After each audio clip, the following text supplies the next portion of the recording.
Je ne suis pas d'accord avec ça. Il faut dire que ici dans le village est très conservateur et arriéré. C'est un village dans lequel il est difficile de vivre pour lesquels qui ne sont pas nés ici. Dans notre village, il n'y a pas une forte opposition à la pensée dominante. On peut dire que tout le monde suit la tradition.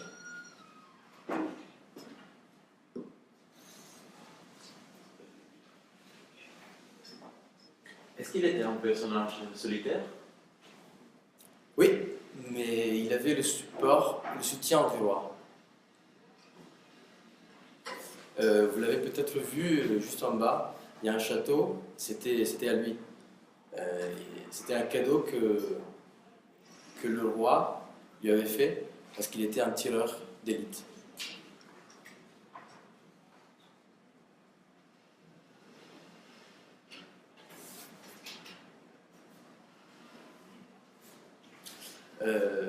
Personne dit qu'il a bien fait à faire ce qu'il a fait. Par contre, ses raisons sont reconnues.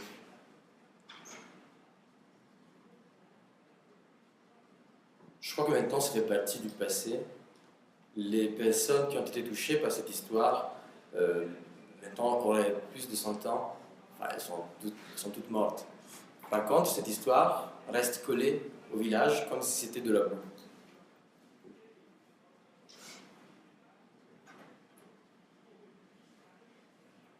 Qu'est-ce qui s'est passé après ce jour-là?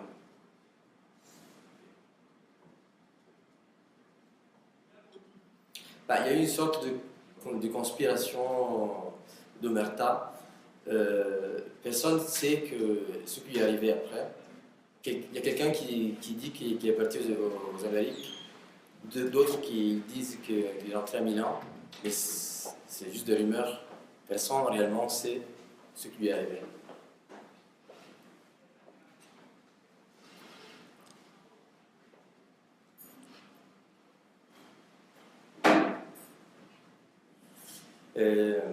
Quand on a un dicton ici dans le village qui dit qu'il faudrait un comme lui pour chaque village.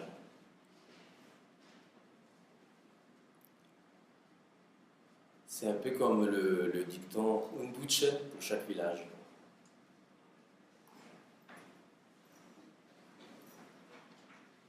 Donc il n'était pas seulement une figure négative. Non. Il n'a jamais été une figure négative, pas du moins pour les gens du village.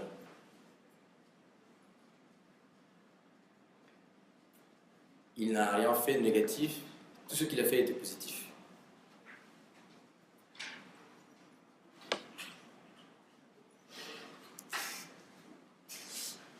Au début du XXe siècle, Simone Pianetti retourna dans son village, Camerata Cornello, un village qui se trouve dans la vallée du Brembo, à une quarantaine de kilomètres de Bergamo, en Italie du Nord.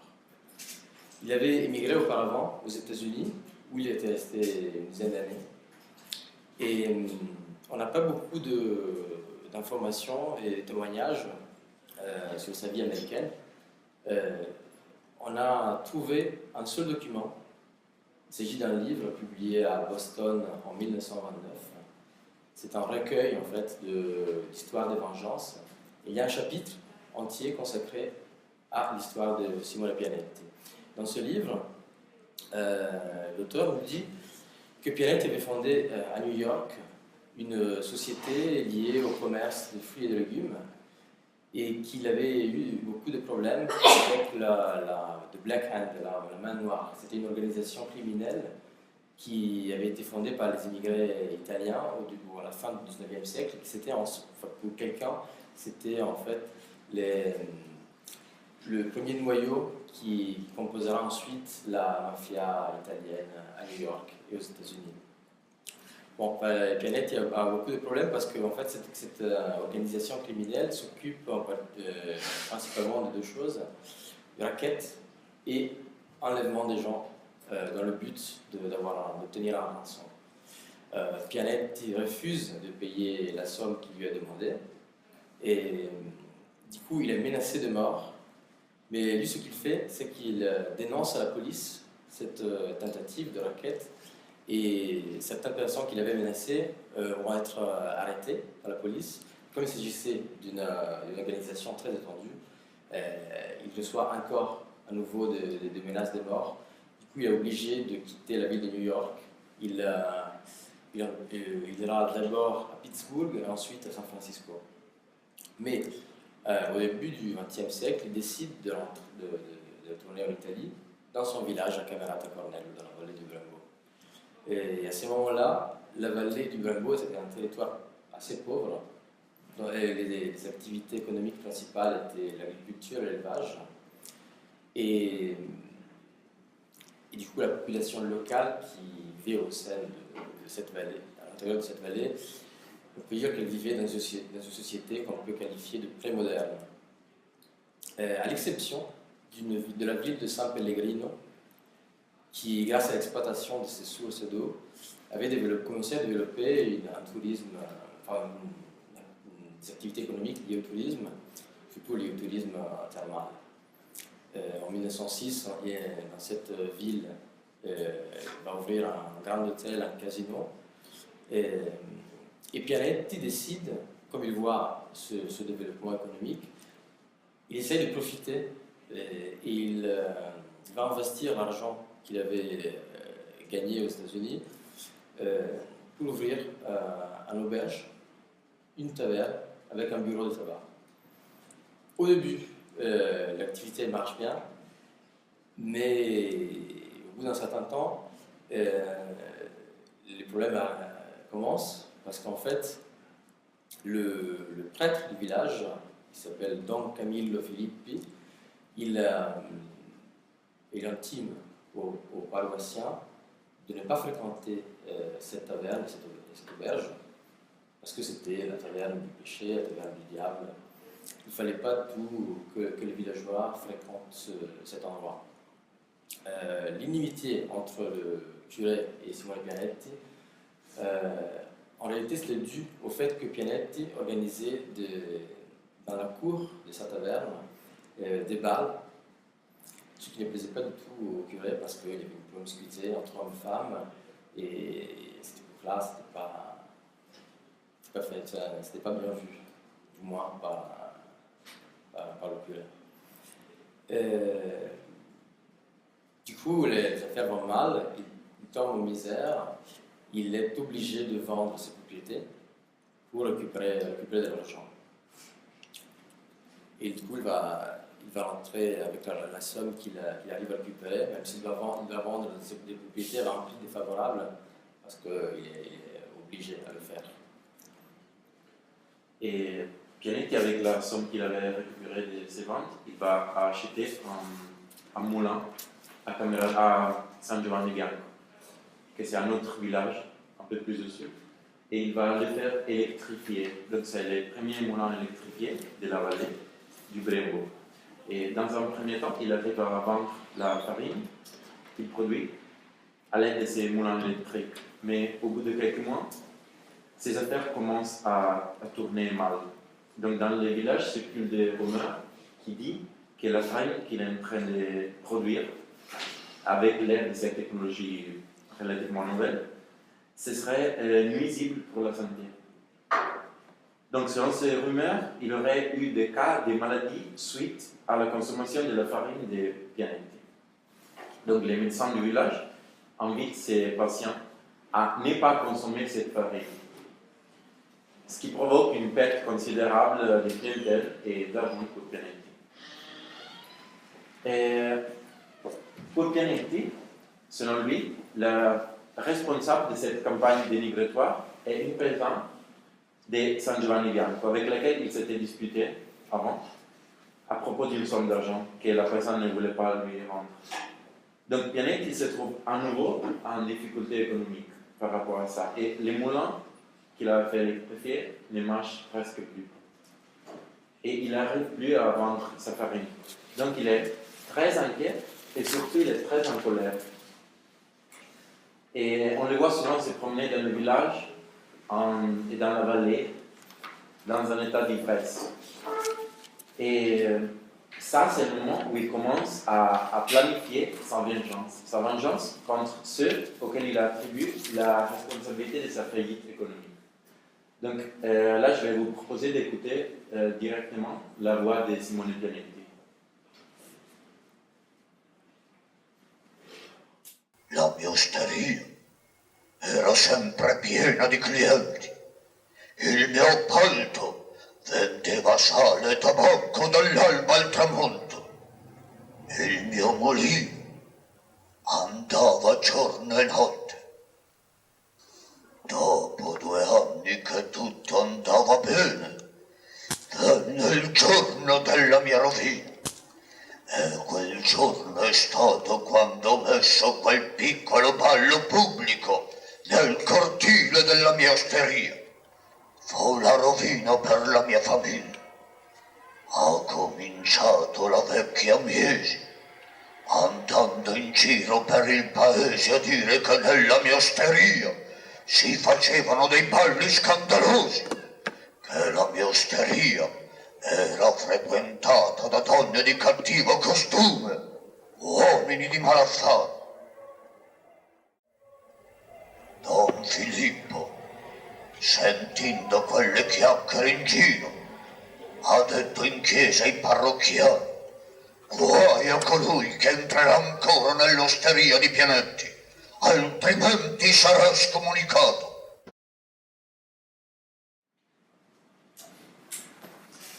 Donc, bien évidemment, ce n'était pas la voix de Simone Pianetti, ce n'était pas sa voix authentique. Ce qu'on a entendu, c'était la voix que Giacomo Onofrio a prêtée à la marionnette de Simone Pianetti lors de son spectacle Il Vendicatore. Une tragédie en 3 actes, à travers laquelle on pouvait voir cette histoire de vengeance qui s'est réellement déroulée le 13 juillet 1914 dans le village de Camerata Cornello et San Giovanni Bianco. La pièce pour les marionnettes était conçue par les grands-pères de Giacomo Onofrio dans les années 30, donc une vingtaine d'années après les événements qui sont vraiment déroulés. Et dans cette adaptation, Simone Pianetti est présentée comme une victime.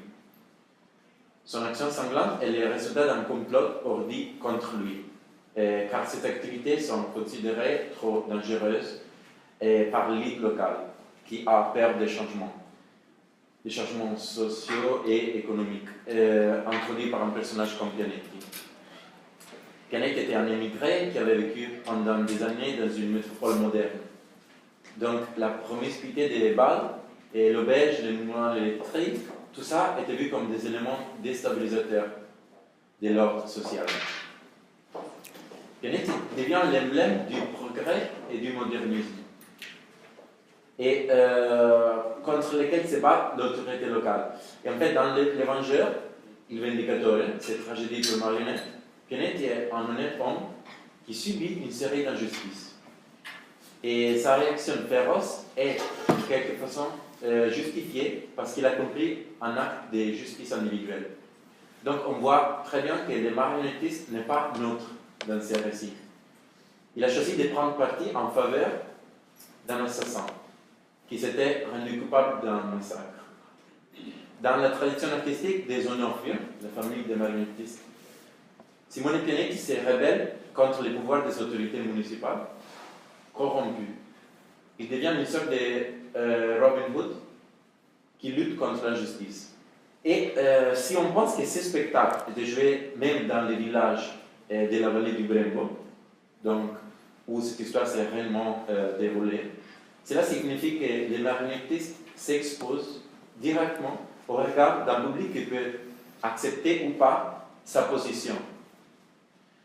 Que dans ce cas-là, c'est une position en faveur des Pianetti. Donc Giacomo Onofrio se rappelle encore quand, à la fin des années 50, son père avait mis en scène l'évangile, Il Vendicatore à San Giovanni Bianco, donc l'endroit du massacre, et les descendants de quelques victimes avaient porté plainte contre lui à la police. Les Onofrio étaient une famille de marionnettistes nomades. Ils s'étaient placés de village en village et est-il resté dans un village environ un mois. Ça pouvait dépendre de la période de l'année, mais aussi de la taille du village.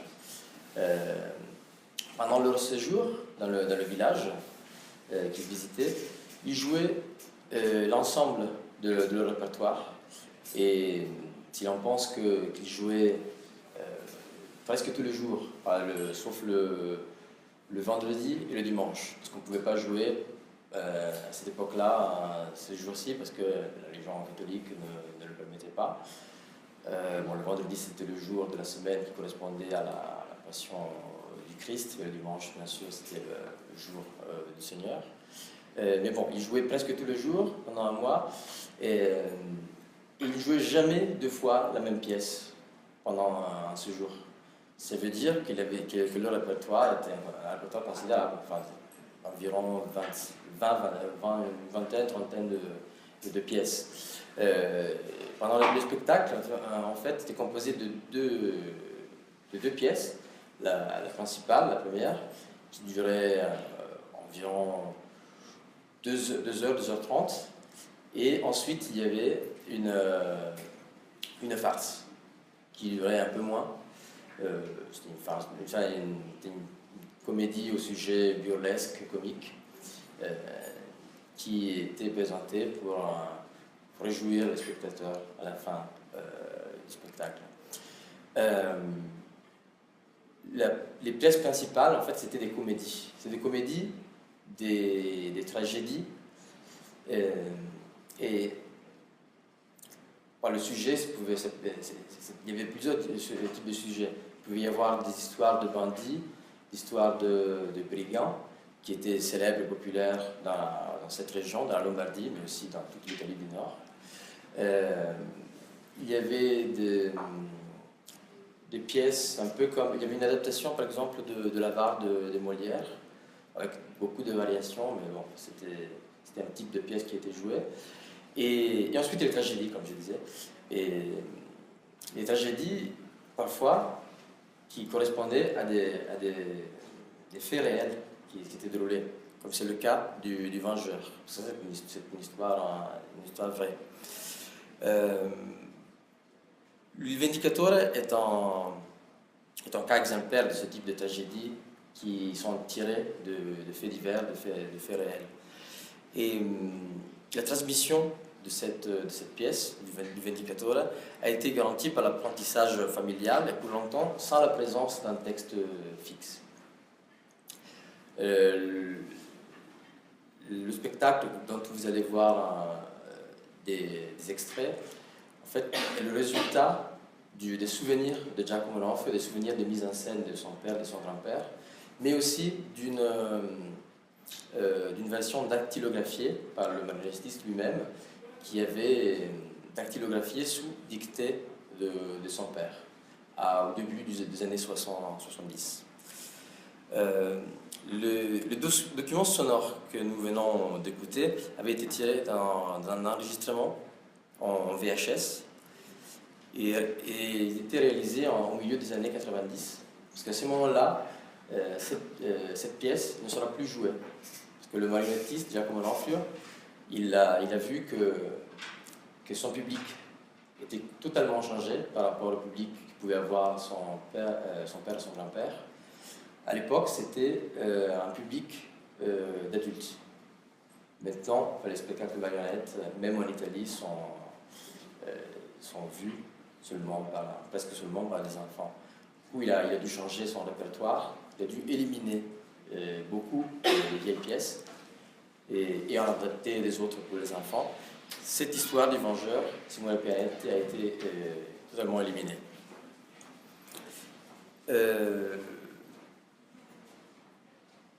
Nous, en fait, quand on a découvert cette histoire, on l'a découvert à travers ce marionnettiste.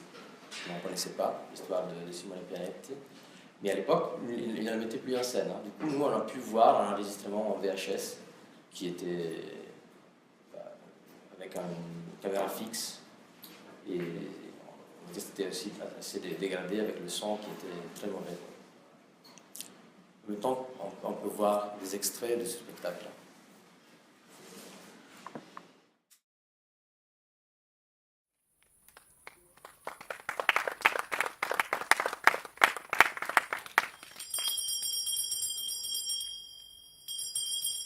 Vengo! Ho detto che vengo! Vengo! Ah, con questi montanari non si può mai stare un minuto in pace! Vengo, vengo! Pianetti! Dentro! Tremate, avete paura. Quando entravo in questo municipio con del rispetto, voi mi avete sempre deriso, umiliato. Dove sono il sindaco e il notaio? Oggi non ci sono andati a Bergamo a sentire il comizio del deputato provinciale. Mi dispiace che non ci siano, ma comincerò con voi. Prendete! Chi ha sparato in municipio? Papà, Pianetti, avete ucciso mio padre. Sì, Valeria, ho ucciso tuo padre perché mi aveva fatto tanto male. Ma tu non mi hai fatto nulla. Vattene, nasconditi, non chiamare aiuto, altrimenti ammazzo anche te. Aiuto, Pianetti, ha ucciso mio padre. E allora prendi anche tu.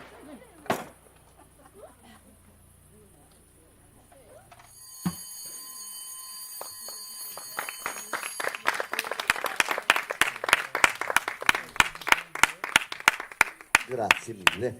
Ancora un minuto di intervallo, poi si riprende con l'ultima parte dello spettacolo.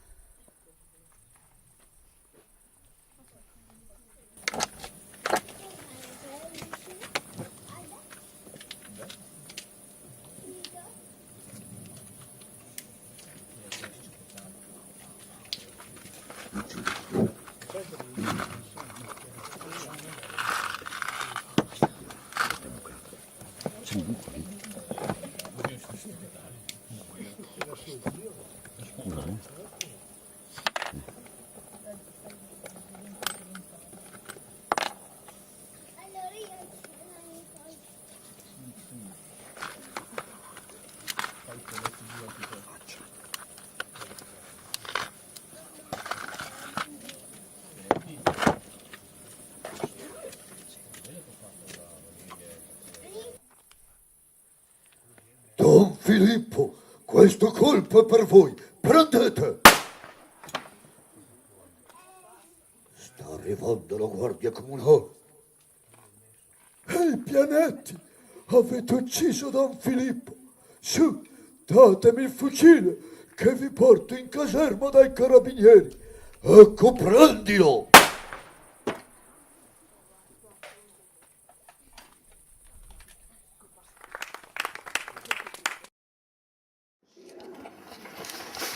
Era a luglio che è successo o a giugno, non ricordo più il giorno. Luglio 13. Qui siamo a maggio, allora un po' più avanti forse. Questi cosa hanno? Il segretario comunale, quando è entrato Simone Pianetti, stava lavorando su questo registro, stava scrivendo su questo registro e è caduto sopra questo registro e c'erano le macchine di sangue. Non lo trovo più. Era questo, è del 14, era questo. No, no. Questi erano allegati al protocollo. Cimentaggio. Adesso qui bisogna sfogliarlo tutto. Se no abbiamo perso il segno, tutti abbiamo perso il segno. Bisogna sfogliarlo e arrivare, cos'è, a luglio, qui siamo a gennaio, quindi vedo che è 9-1 del 14, dobbiamo andare avanti. Cos'è successo a giugno o luglio? Luglio. Che io non mi ricordo più quando è successo. Siamo a marzo. Aprile, maggio. Non trovo più la pagina da te che il colmo è. Aspetta, che c'è sul libro?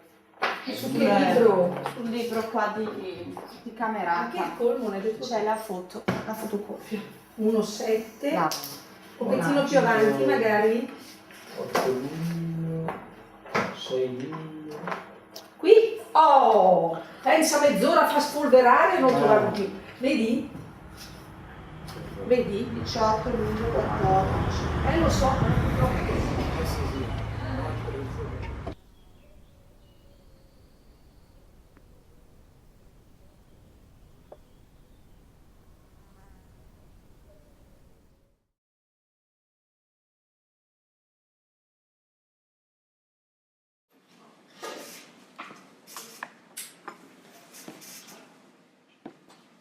Docteur Morali est en train d'arriver. Là, je vais appuyer sur la sonnette.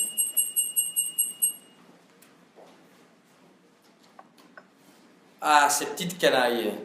Ils passent leur temps à appuyer sur la sonnette et à s'enfuir. Docteur Morali, Pianetti, qu'est-ce que vous faites avec ce fusil? C'est dangereux. Et vous savez que c'est interdit de chasser ici. mais moi, je mène toute une chasse particulière aujourd'hui. Je vais vous tuer. Pianetti, épargnez-moi la vie. Je vous donnerai 30 000 lire. Je ne suis pas un brigand. Je suis un vengeur. Voilà pour vous. Docteur Murali, vous avez entendu le coup de fusil? Il doit y avoir quelques braconniers aux alentours. Docteur Murali, où est-il donc allé? Docteur! Oh mon Dieu, ce coup de fusil l'a tué. Il faut que j'aille tout de suite appeler les gendarmes. Monsieur le juge, vous êtes vous aussi allié avec mes ennemis. Ça, c'est pour vous.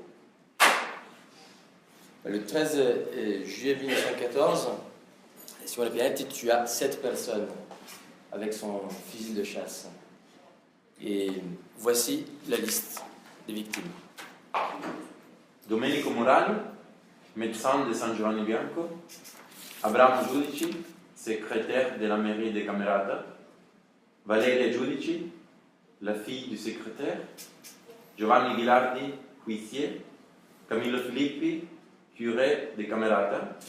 Giovanni Giupponi, juge de paix. Caterina Milesi, paysanne. Selon les sources qu'on a trouvées pendant notre enquête, dans les semaines précédentes au massacre, et Simone Pianetti avait écrit une liste sur laquelle apparaissaient les noms des gens qui voulaient tuer. Pour certaines sources orales qu'on a pu interpeller, il y avait une liste sur laquelle il apparaissait 11 noms des victimes possibles. Et selon d'autres sources, il y aurait jusqu'à 34 personnes que Simone Pianetti aurait voulu tuer. Le 13 juillet même, en tout cas, après cette tuerie, Pianetti se réfugia dans les forêts du Mont Cancervo, c'était une montagne au nord du village, et il fit perdre définitivement sa trace. Enfin, personne sait ce qui lui est arrivé après. Malgré, il y a eu une chasse à l'homme qui a duré longtemps, pendant des mois, et menée par l'armée royale italienne et les gendarmes. Pianetti ne fut jamais retrouvé. Il fut jugé l'année d'après, en 1915. Il fut jugé en contumace. Et il fut condamné à la perpétuité. Mais il ne purgea jamais sa peine.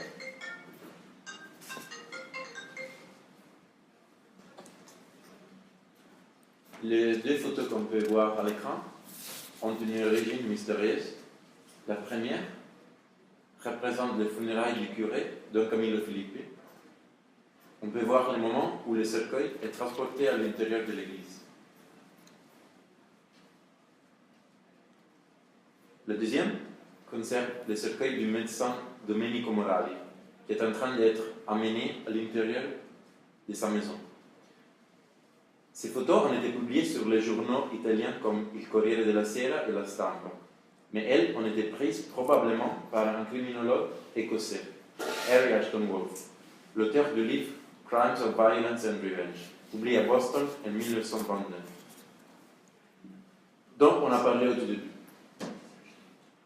Dans ce livre, Harry Ashton Wolfe déclare avoir rencontré Pianetti pendant son séjour américain et qu'ils étaient devenus amis. C'est un livre qui pose une série de problèmes épistémologiques et il est le résultat d'un assemblage d'éléments réels avec d'autres données qui vraisemblablement ont été inventées par les criminologues. En fait, en juillet 1914, Ashton Wolf s'est trouvé à Milan après avoir visité la ville de Sarajevo en cherche d'informations sur l'assassinat de François Ferdinand d'Autriche. Donc, en lisant sur le journal un article sur Pianetti, il se précipita sur les lieux de la vengeance et il arriva du coup à Camerata Cornello le lendemain du massacre et donnera son témoignage dans le chapitre 2 de son livre consacré aux histoires des violences et de la vengeance. Et il est grâce à une coïncidence temporelle et géographique que Ashton Wolf peut documenter les faits tragiques et la fuite de son ami Simone Pianetti. C'est à ça, si étonnant, nous laisse entrevoir une connaissance bien maîtrisée de la part de l'auteur des mécanismes de la fiction et du roman policier. En fait, on dit que Ashton Wolf, il était aussi un bon ami de Arthur Conan Doyle. Et il n'est pas facile de distinguer les éléments de fiction et ceux de correspondance aux faits réels. Ce qui est intéressant, c'est que nous retrouvons des correspondances entre certains rumeurs qui circulent aujourd'hui et certaines informations que nous retrouvons dans ces livres. Et aussi l'information concernant l'émigration de Pianetti aux États-Unis. En fait, nous n'avons pas retrouvé dans les articles des journaux consultés. Pourtant, cet élément est bien présent dans les rumeurs actuelles et c'est un élément qui est présent aussi dans les spectacles de la famille Onofrio, des spectacles de marionnettes. Pianetti avait émigré aux États-Unis, il était resté à l'étranger longtemps et ensuite il avait décidé de rentrer dans son village d'origine, comme on disait au début. Ashton Wolf connaît certaines informations que les médias de l'époque n'ont pas communiquées. Et on peut imaginer qu'il s'est vraiment rendu sur le lieu du massacre, qu'il a obtenu des informations sur le terrain et qu'il a pris une série de photos. En fait, avec beaucoup de gens qu'on a interrogés dans le village, ils nous ont raconté que les photos dans les livres sont beaucoup plus détaillées que les photos qui ont été publiées sur les journaux, comme si, en fait, les vrais auteurs des photos qu'on vient de voir, c'était vraiment Harry Ashton Wolf, qui devait donc être vraiment personnellement dans les lieux. Mais comme dans son récit, on trouve des éléments folkloriques et fantastiques, il faut être conscient du statut exceptionnel de ces livres. Nous avons vu jusqu'à présent des témoignages extérieurs à la communauté de Camerata Cornello. Mais l'histoire de Simone Pianetti a été propagée pendant un siècle à travers une tradition, grâce à une tradition orale composée par des rumeurs, par des dictons, des citations, mais surtout des rumeurs. Et pour étudier la mémoire sociale de la communauté de Camerata Cornello, on a réalisé plusieurs enquêtes de terrain. La première en 2010 et ensuite deux autres en 2012. On a pu constater que la figure de Simone Pianetti est encore présente. C'est un personnage qui fait partie de la mémoire locale, que cette mémoire est entretenue à travers des discussions informelles, à travers des rumeurs, du coup, par un moyen expressif non officiel, qui n'est pas dirigé par aucune institution, et qui concerne plutôt surtout les souvenirs des gens du village. Les souvenirs des souvenirs aussi. Ce sont des souvenirs fragmentaires, des récits dans lesquels on peut trouver des informations contradictoires aussi. On a constaté que les gens de la communauté locale ont une double, que pour les gens de la communauté locale, Simone Pianetti a une double réputation. Pour certains d'entre eux, Pianetti est un assassin cruel, un criminel qui a tué sans pitié cette personne. Pour d'autres, Pianetti est un justicier, quelqu'un qui avait subi une série de torts et qui avait donc été poussé à réagir de façon violente. Il peut être un personnage positif ou négatif selon l'opinion des individus interviewés. Nous, on n'a pas utilisé une méthode spécifique pour sélectionner les gens du village. Une fois qu'on est arrivé dans le village, on s'est rendu compte, on a su qu'il y avait un bar qui se situe dans le même immeuble où Pianetti avait ouvert son auberge et sa taverne. Du coup, on avait décidé d'aller en premier dans ce lieu, et aussi d'aller dans les lieux qui ont été les protagonistes du massacre. Une fois sur place, dans le bar, on a interrogé des gens qui étaient là, et on a commencé à interroger les gens, et on a pu enregistrer les premières interviews.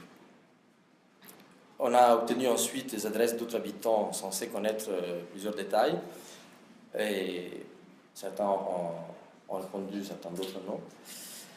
Mais la plupart des fois, des gens qu'on a interrogés, c'était des gens très âgés, des habitants qui avaient pu écouter les témoignages directs du massacre. En 2012, comme on avait obtenu un financement du CNRS Images, on est retourné à Camerata Cornello et on a décidé d'appeler Giacomo Onofrio pour lui faire mettre en scène son spectacle, qui ne jouait plus depuis longtemps. Et ce que vous avez vu, c'était en fait des extraits du spectacle qu'on a mis en scène, qu'on a fait mettre en scène à Giacomo Onofrio dans la place de ce village qui se trouve à côté de l'ex-taverne Auberge des Pianettes. Et aussi à côté de la mairie, dans laquelle Pianetti avait tué le secrétaire de la mairie et sa fille. Je pense qu'on peut voir maintenant des extraits de cette enquête qu'on a menée en 2012.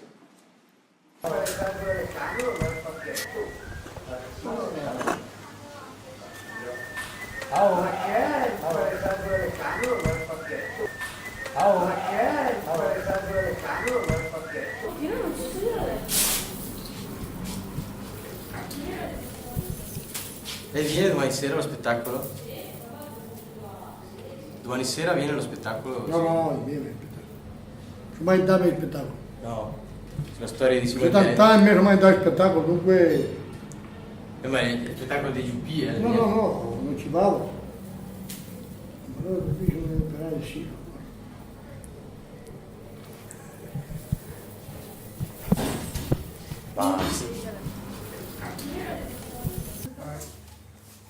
La busta? La devo pagare? No, se viene molto, la ricca qua mia di te. Prima di uscire in un locale uno deve mettere le mani in tasca, è come uscire dalla chiesa, deve fare padre, figliolo, occhi, parole, fai quello che vuoi. Ma poi 50 anni e te dopo qua. Ecco, se non vuoi bere il vino bevi whisky, non lo puoi. Vai in America a bere, non lo so come bevono gli americani. Io i teppi lo sapevo come dovevo bere, adesso no. Acqua e vino, sì come lo... No, io che devo bere acqua e vino e magari quello di Santa Maria la Verge mi porta acqua e vino, no. Porco cane, ma per me che cane devo bere? Un mio capire sono gli su, ma termina che stai su. Ma me Aspetta. Oh, che non sono uguali. Tu gli su. Era mica lui che cercavate? Per me non mi risulta perché io e voi vedi che ci sono e non ci sono. Allora, però Storiettianetti me la ricordo. Aspetta, è venuto a comprarmi per vendermi quello che avevo venuto. Adesso mi vale via. No, sono venuto qui per organizzare lo spettacolo di Bullettini. Sono qui per organizzare lo spettacolo del GP. Lo GP, la storia di...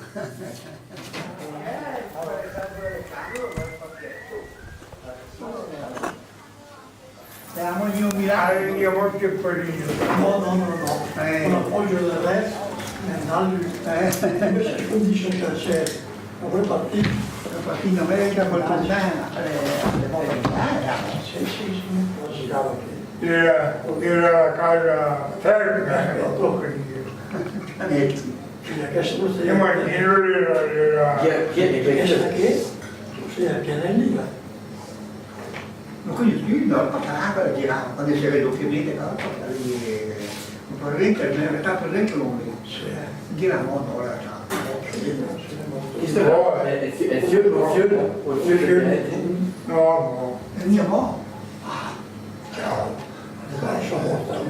ciao. Molto più di me. Beh, ma si può No, Giga. però aspetta, Per il supergente, 100 è una. no, ho penso proprio di no, No. dice che sei morto. Ecco con l'India c'ha. Però,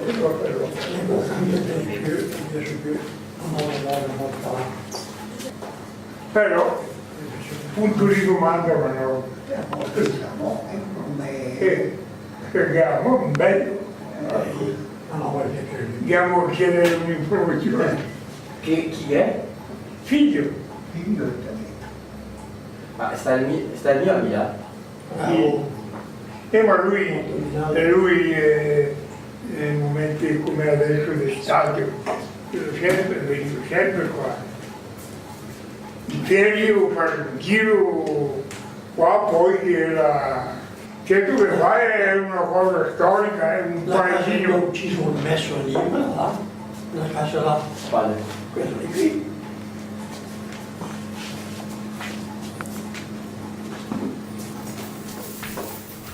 Questo qua, facile il comune lì in quella casa lì. Ah, Certo, perché hanno cambiato le scale tutti, ma fino sono andato a scuola io. Nei gradini c'era ancora il buco dei proiettili della pistola che gli ha sparato, che ha ucciso la figlia del messo, e il messo, quello che si comandava, ecco, Podestà. Tanto che ha ucciso Podestà, che veniva giù la sua figlia, gli ha detto bravo Asino, cosa hai fatto? Io tanto, gli ho fidato anche a lei, ucciso anche lei. Non è il sindaco.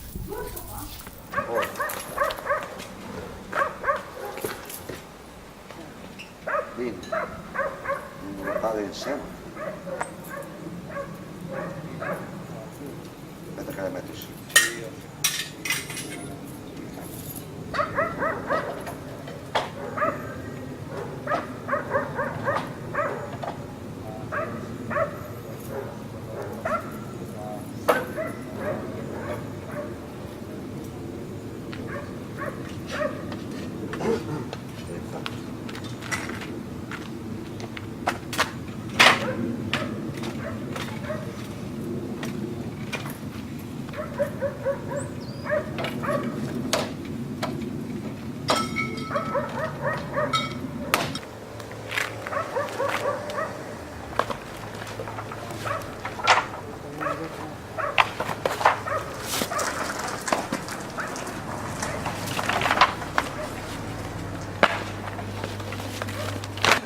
Bravo, arrivederci. Domani sera. Ciao. Ciao, ci vediamo. Salve.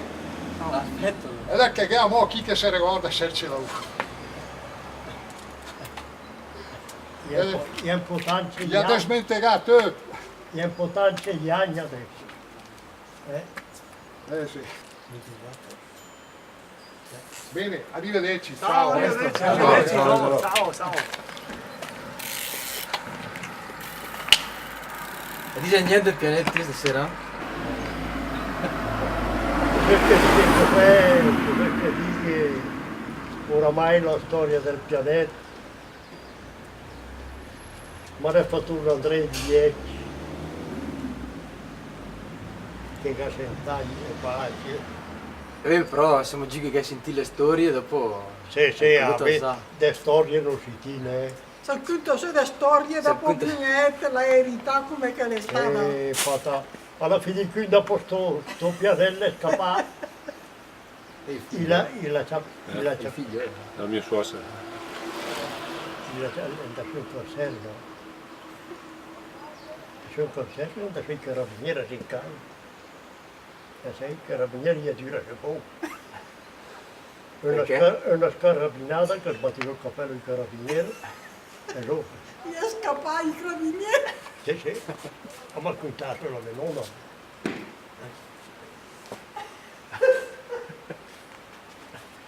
Lo sacco tiratore è andato a casa con re, dato a caccia se siamo sul Val d'Orta, come Gran Paradiso. Sulle cime di sé, no? Caprioli? No, Camosci. Sì. Camosci, Dopo Stambecchi. Dopo passa più segno che fica la fai perché è scappato in America. Ah. Sì. E più tornati se? No. Che? No. C'è tu, sappi che ti ha detto. Je suis la piste. Più sei che la figlia la fa. Sai che è andato in America, o in America del Sud o l'America del Nord. Sì. Mai. La fai prendere e tira il codice per capire chi ti è imbarazzata. E poi una mancatura, per capire che è sta lì sono tre colline. Due? Sono lì, la strada che va a perché via poi dalla porta della casa, in muro.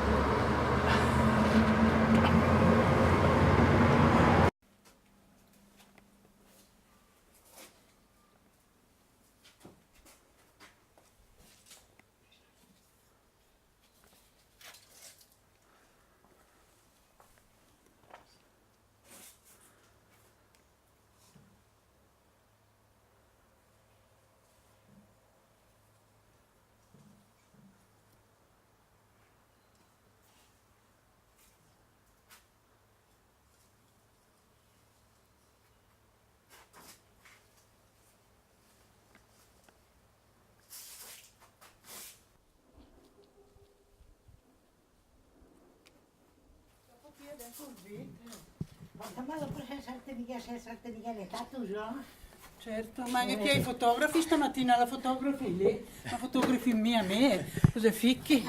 Come mai, per che cosa? Ho organizzato uno spettacolo dei burattini sulla storia di Simone Pianetti, per domani sera. E quindi stiamo facendo delle riprese qui sul Bel Paese. Per domani sera? Domani sera, sì. Alle 8:30. Ma là al Cornello? No, nel tendone. Ah, qui sotto? Con i burattini, solo con i burattini. Ho capito. È un burattinaio di Brescia che viene a... Ma tu, domani sera. Ma cosa fa? Lo spettacolo comunque è gratuito. Sì? Se... Ma io non abito qui. Ah. La signora se la ricorda la storia di Pianetti? La storia di cosa? Di Pianetti, se la ricorda? Certo che mi ricordo, e bene anche. Ah sì? Abbiamo Certo. anche il libro, c'è un libro che parla della storia. E poi dopo te, cioè già mi ricordo, no, io non mi ricordo, però almeno lui, il nonno che ha ucciso tutta questa gente, è andato a mangiare in casa della mia nonna. Ma quando? Poi ai tempi indietro, certo mica adesso. Ma adesso è tu Pianetti. O no? Ah? Adesso sono tutti Pianetti perché tutti uccidono. Però dipende, insomma, ci sono diverse ragioni, no? Ma adesso uccidono per niente. Adesso è gente cattiva. Quello ha ucciso perché non dava da mangiare ai suoi figli. E quel dottore non ha guarito la sua figlia. Eccola. Ma adesso che proprio il negozio. Le ira. Tutto per un negozio. E col prete che è chi? Il prete è stato per quella copa perché è un brutto asino.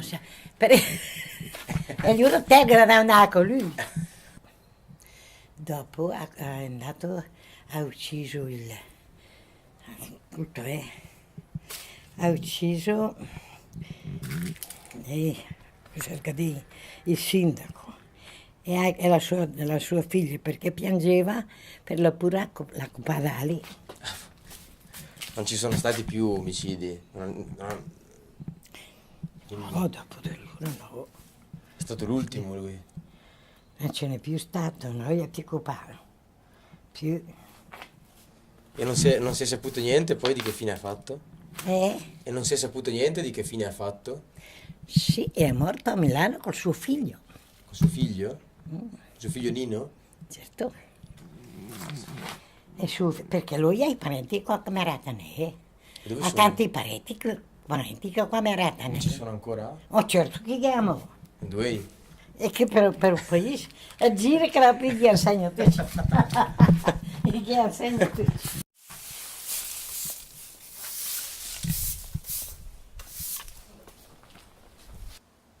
Ma era un ambasciale grande grosso. Ma lui sta il Nino, Sì, lì siamo andati tutti a camarada. E veniva su che era che una fonna che veniva che fa la Ma tu sai, te Pasqualietto ci pare che tu ne c'è? Certo. E tu così è.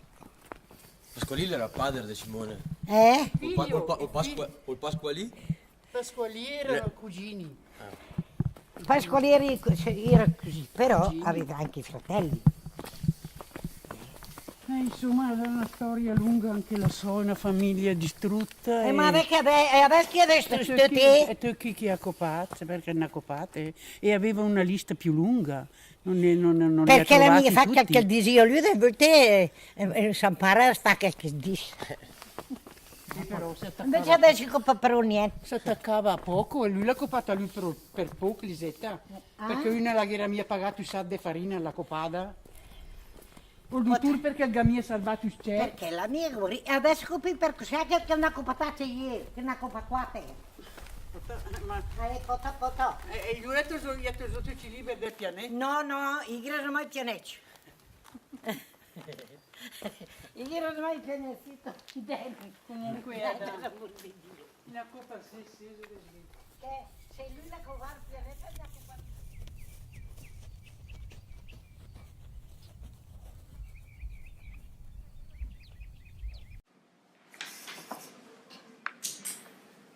Après la fuite de Pianetti, des phrases écrites ou gravées sur les murs des villages de la vallée témoignent le soutien d'une partie de la population à la révolte sanglante de Pianetti. Une phrase reste gravée dans la mémoire collective locale. Il faudrait un Pianetti pour chaque village. En italien, Di pianetti ce ne vorrebbe uno per ogni paese. les monuments que la mairie de Camerate avait dédiés aux victimes furent endommagés par les partisans de Pianetti. Et Pianetti n'a jamais revendiqué une appartenance politique. Son acte était une révolte, une vengeance toute personnelle. Par contre, cette vengeance fut perçue par les groupes anarchistes comme un acte de révolte symbolique contre le pouvoir. Et Pianetti fut ainsi considéré comme un rebelle et comme un justicier. Et il semble que la nouvelle du massacre fut diffusée même aux États-Unis.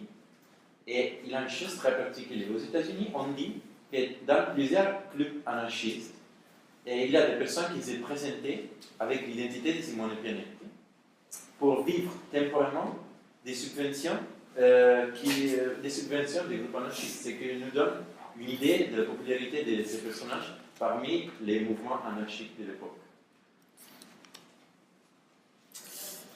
Dans le théâtre de marionnettes, Pianetti fut présenté, on l'a vu, comme un vengeur et pas comme un simple assassin. Le marionnettiste nous montre un point de vue qui est favorable à Pianetti. Le spectateur assiste à sa faillite économique, dans laquelle la responsabilité de l'élite locale est très évidente. Un autre élément qui souligne la sympathie du marionnettiste pour Pianetti est le fait que Gioppino, qui est un personnage comique, c'est un peu l'équivalent de Guignol ou d'Arlequin, dans la pièce, est un ami de Pianetti. Et Gioppino, dans cette pièce, il joue le rôle du fossoyeur. Et il s'agit d'un rôle stratégique, parce qu'à chaque fois que Pianetti tue un personnage, le masque comique entre en scène pour récupérer les cadavres et pour se moquer des victimes. L'adaptation théâtrale de la famille Onofrio remonte à une vingtaine d'années après les événements réels. Ce n'est pas l'unique version qu'on a dans le théâtre de marionnettes lombard. On a découvert dans la vidéothèque de l'école d'art dramatique Paolo Grassi à Milan, on a découvert 2 documents audiovisuels, toujours en VHS, qui montrent les spectacles de 2 autres marionnettistes, qui s'appellent Sandro Costantini et Mario Pirlo. Et la structure du spectacle est assez similaire à celle de la famille Onofrio. Pianetti devient un vengeur et pas un assassin, Gioppino joue le rôle du fossoyeur. Et selon le témoignage de Giacomo Onofrio, du coup, le marionnettiste avec lequel on est en contact, ces 2 marionnettistes avaient été élèves de son grand-père. ce qui pourrait attester le lien direct entre ces spectacles et leur origine commune. Il y a une autre tradition artistique qui a raconté l'histoire de Simone Pianetti. Il s'agit de la tradition des cantastorie. L'équivalent français est le terme ménestrel. Les cantastorie exécutaient leurs performances dans les villages de l'Italie du Nord, surtout dans une zone géographique qui comprend la Lombardie et le Piémont. Le témoignage de ce type de circulation culturelle nous est fourni par deux feuilles singulières imprimées la même année du massacre. Il s'agit des feuilles que les cantastorie vendaient aux spectateurs de leur performance. Ça s'appelle en italien les fogli volanti, sur lesquelles étaient imprimés les textes de la chanson et souvent une ou plusieurs images qui représentaient les sujets traités dans la composition. Et le prix modeste de ce type de production était garanti par le large tirage d'exemplaires qui favorisait ainsi une large diffusion des chansons. Dans la transmission de l'histoire de Simone Pianetti à l'intérieur, au sein de cette tradition artistique, l'influence de la morale officielle et de l'image caricaturale diffusée par la presse de l'époque est évidente. Simone Pianetti est représenté comme un bandit et comme une bête humaine. Exactement avec le même terme avec lequel il avait été défini dans les articles apparus sur la Stampa et sur le Corriere della Sera. Il est fort possible d'ailleurs que les auteurs se soient inspirés directement des articles de journaux car ils n'étaient pas des habitants de la vallée du Brembo. Leurs sources d'informations communes peuvent donc avoir déterminé une ressemblance d'intentionnalité qu'on retrouve dans les deux ballades écrites par deux différents auteurs et publiées par deux différentes typographies. Elles se concentrent sur l'état de contumace du vengeur, sur la féroce du massacre et sur la chasse à l'homme menée par les autorités, par l'armée. L'événement est raconté selon un point de vue hostile à l'action sanglante du protagoniste, mais elle le manifeste à un niveau différent. L'une en adoptant la technique de la narration en première personne, l'autre en troisième personne. Ces deux stratégies, bien qu'elles produisent des effets différents au niveau esthétique, convergent en ce qui concerne la prise de position envers la vengeance de Pianetti. Et là, on a essayé de vous raconter un peu les façons dans lesquelles l'histoire de Pianetti, cette histoire de vengeance, a survécu jusqu'à nos jours, malgré les silences de l'historiographie officielle. È sempre la terza sera. Eppure sì, il pubblico comunque piaceva tutta la zona. Fino al 68, guarda, fino a che mio padre ha fatto un burattinaio, la terza sera si faceva Simone Pianetti. Facevano Pianetti, dopo 3 sere facevano Fumetti di Venezia. Cioè una volta alla settimana c'era la tragedia. Santa, Genoveffa, di Bramante, a me piaceva Bramante. È stata la prima a essere eliminata, non veniva più nessuno a vederla. Perché quando è cominciato ad arrivare il benessere la gente voleva divertirsi. Non gli interessava più la tragedia dove piangere, la gente piangeva, è un burattino, mi ricordo bene con mio padre. Tu vedevi la gente piangere una per c'era poi la televisione, dentro la televisione ha tolto questo sistema di spettacolo, che piangevano davanti alla televisione.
Pistole con 8 colpi non le fanno.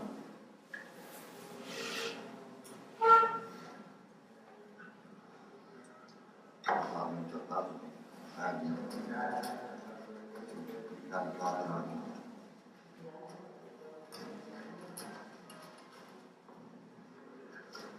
Sei colpi di potevano essere. Ah.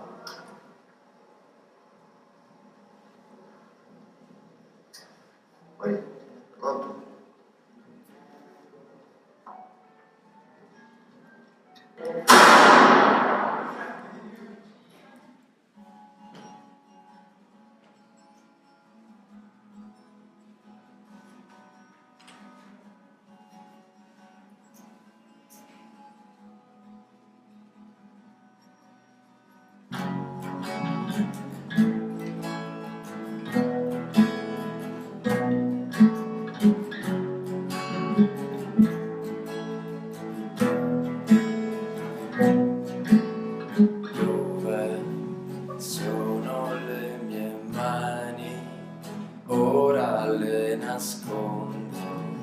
Dentro di me, dentro di te, nascondo dentro di me.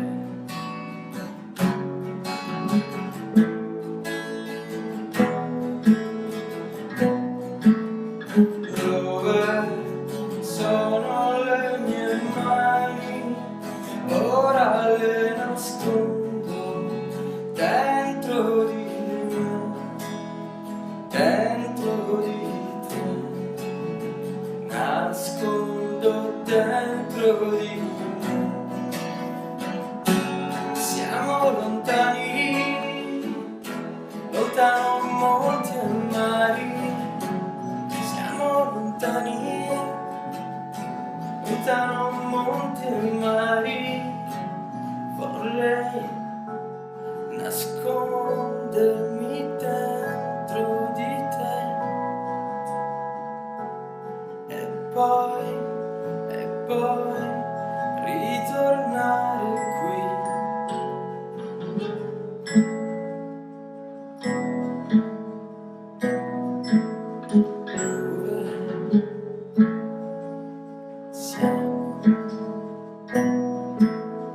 Dove siamo? Dove sono le mie mani? Non le trovo più. Siamo lontani, lontano monti e mari. Siamo lontani, lontano monti e mari. Vorrei nascondermi dentro di te e poi ritornare qui.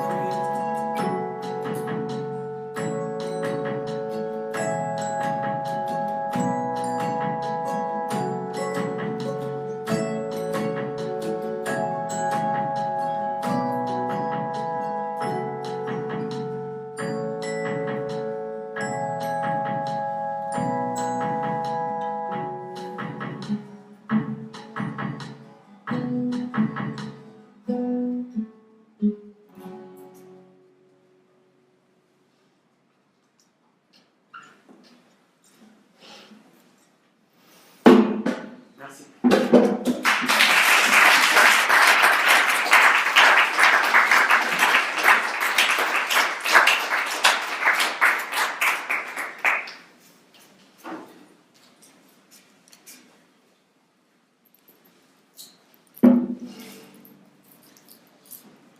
Merci beaucoup, Gabriel et Andrea, c'était vraiment super de pouvoir avoir ça. C'est un peu difficile de commencer la discussion là tout de suite après. Donc, Peut-être on pourrait d'abord revenir un peu sur vos deux parcours, parce que vous ne venez pas exactement du même endroit, vous n'avez pas la même formation, et puis vous ne collaborez pas d'habitude ensemble, sauf pour ce projet. On pourrait déjà commencer par ça. Oui, moi j'ai étudié l'anthropologie sociale à l'EHESS, je suis diplômé en 2012. En fait, cette histoire de vengeance, je l'avais découverte en 2009. Et je vais tout de suite proposé de développer un projet avec Riccardo. Il me semblait que c'était un projet qu'on pouvait développer au niveau anthropologique et au niveau artistique. C'était sur quoi tes recherches? Moi, à l'époque, je faisais des enquêtes sur la survivance des contes dans ma région, dans le département de Brescia, qui est partie de la Lombardie. D'ailleurs, je ne trouvais pas des contes. Par contre, on m'avait proposé d'aller rendre visite à ce marionnettiste qui habite dans un village pas loin de Milan. Et j'ai découvert cette histoire de vengeance. C'était la fin 2009. Ouais. Et du coup, quand on avait parlé avec Riccardo, au début, l'idée c'était de faire un documentaire. Et ensuite, on a fait d'autres choses. On a fait aussi deux documentaires. Des extraits que vous avez vus à l'écran font partie aussi de la deuxième documentaire qu'on a réalisé en 2012. Et moi, de ma part, je vais continuer mes recherches d'un point de vue anthropologique à l'EHESS autour de cette histoire, avec M. Severi. Toi, Riccardo, tu fais des documentaires? Oui, j'ai surtout fait de la vidéo. En fait, l'idée, c'était quand Andrea m'a parlé de cette histoire, nous, on était en train de penser à une idée. On pensait que c'était une idée un peu paradoxale, en même temps, après, ça est devenu de plus en plus intéressant pour nous de faire un documentaire, mais en n'utilisant pas des documents, un documentaire avec des variations. En fait, on avait utilisé des images du spectacle en VHS, du spectacle de marionnette, comme si c'était des images, des roches documentaires, on peut dire. Sauf que ce n'était pas, bien sûr, des images de l'assassin et de l'histoire des pianistes, c'était seulement des documents sur une représentation spécifique, donc une variation. Donc c'était un documentaire qui n'était pas vraiment un documentaire, on était en train de commencer à réfléchir sur l'idée de comment on peut changer le statut des documents et penser à un document qui existe seulement en forme de variation. Parce que bien sûr, les spectacles de marionnette sont des variations sur une histoire.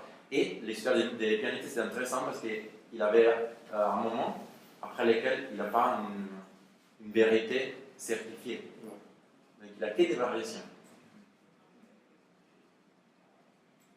Oui, et ce qui est intéressant, c'est que par rapport à ce que vous montrez, parce que je me posais la question par rapport à donc, ce que tu disais sur une étude au départ qui était plus basée sur le folklore, mais là, il me semble qu'on est justement à une sorte de rencontre entre l'histoire politique, la revendication politique, et puis effectivement quelque chose qui se transmet uniquement de manière orale. Oui, c'est une histoire de rumeurs dans lesquelles il y a une sorte de... Cette histoire prend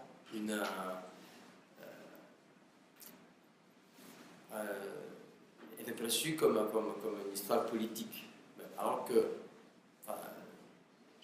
peut-être qu'elle ne l'est pas. Comme on disait, la révolte sanglante des Pianetti était une vengeance personnelle. Ce qui est intéressant, c'est que dès le début, cette histoire qui est une vengeance individuelle devient quelque chose de politique pour d'autres personnes qui faisaient partie de la communauté locale, mais à l'extérieur aussi. On a vu comme des clubs anarchistes,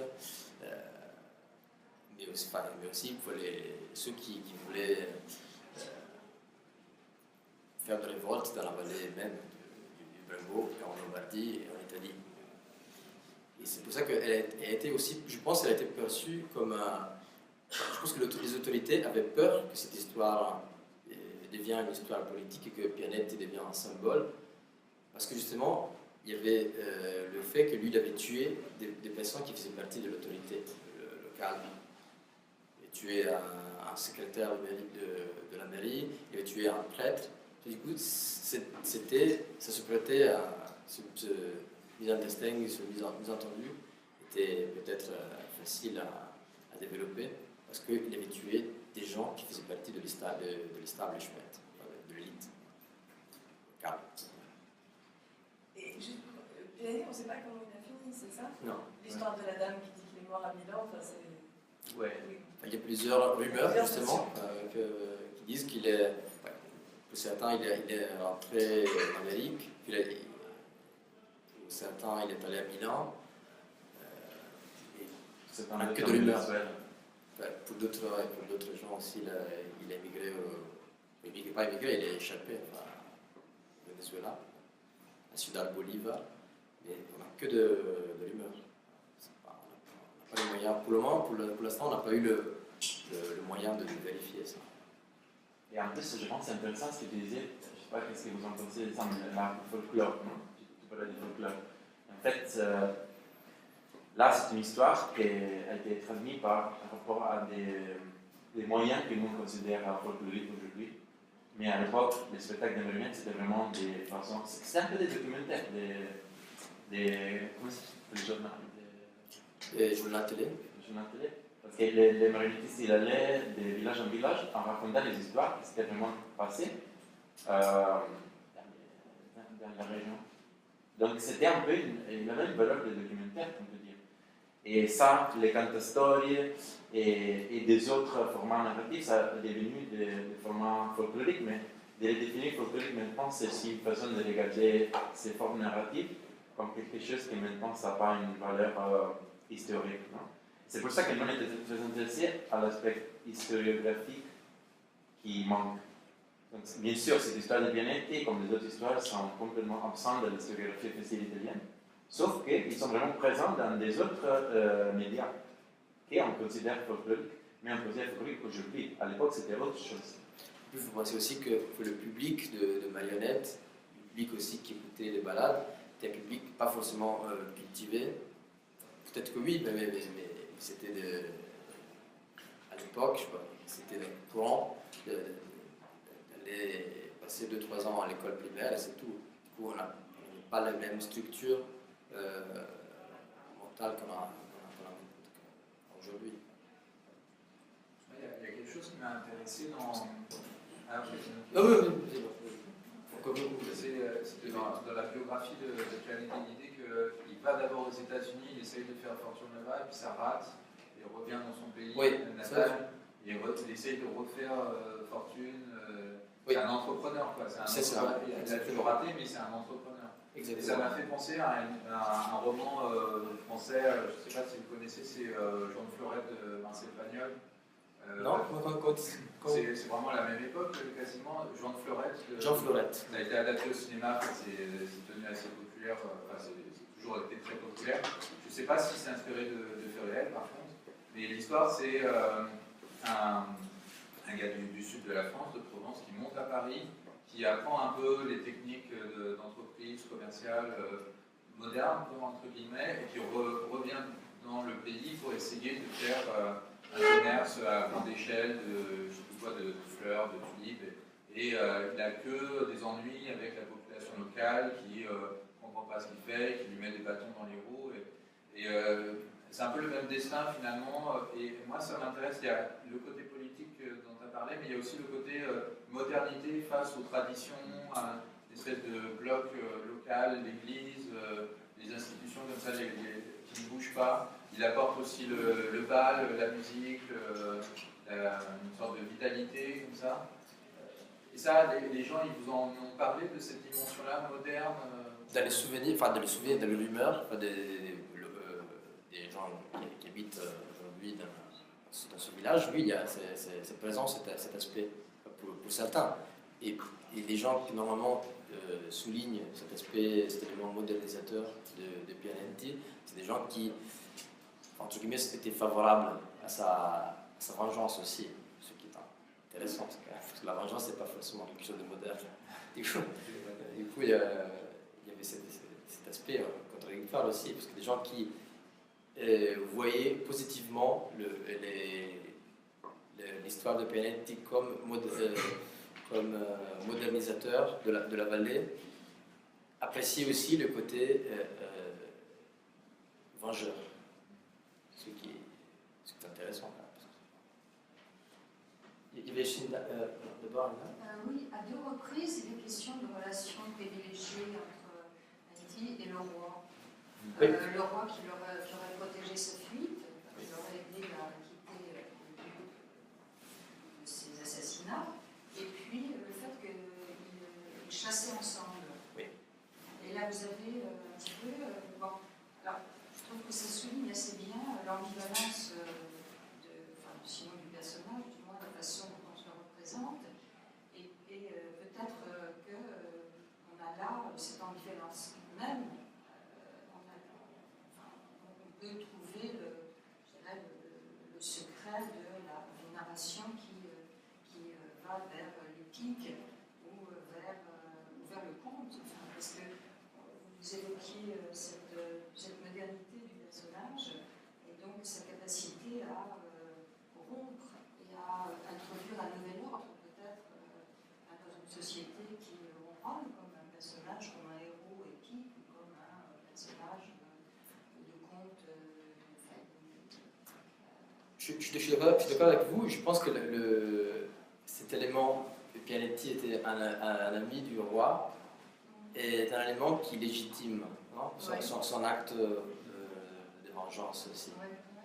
Parce qu'il est quelqu'un qui veut instaurer justement, comme vous disiez, un nouvel ordre, une nouvelle loi. Du coup, forcément, dans cette structure, l'élite locale est corrompue. Mais l'élite nationale, on va dire, ça n'en est pas. Parce que le roi, c'est quand même perçu. Bon, c'est un passage assez rapide, mais c'est un peu vu comme l'ordre juste, l'ordre suprême juste, mais il y a des éléments locaux qui sont corrompus. C'est intéressant. Je pense que c'est comme on le trouve dans le conte aussi, c'est le fait que le personnage, le héros, a le soutien d'une autorité suprême, ça le légitimise. Nous, on a trouvé cette information dans le rumeur, dans certaines sources orales, mais aussi dans le spectacle de marionnettes. Ce qui est intéressant, et qui à mon avis atteste le fait que le marionnettiste, le grand-père de Giacomo Onofrio, avait sûrement été en contact avec les gens du village. C'est un élément qui a été retenu par la tradition. Et c'est un élément qui a été retenu par la tradition, oui. Et par alors, contre, alors que là, d'où on est, ça vous arrive, moi en tout cas, je ressenti un peu comme quelque chose d'étrange. Oui. On ne s'y attend pas. Oui, et effectivement, ça donne beaucoup de cohérence à cette histoire et ça lui donne cette dimension mythique. Oui. Nous, dans les articles de journaux qu'on a consultés, il n'y a pas cette information. Du coup, c'est vraiment une sorte de mécanisme de narration pour légitimer Pianetti. Peut-être qu'il y a quelque chose de... Il faudrait faire une enquête, mais je ne sais pas comment.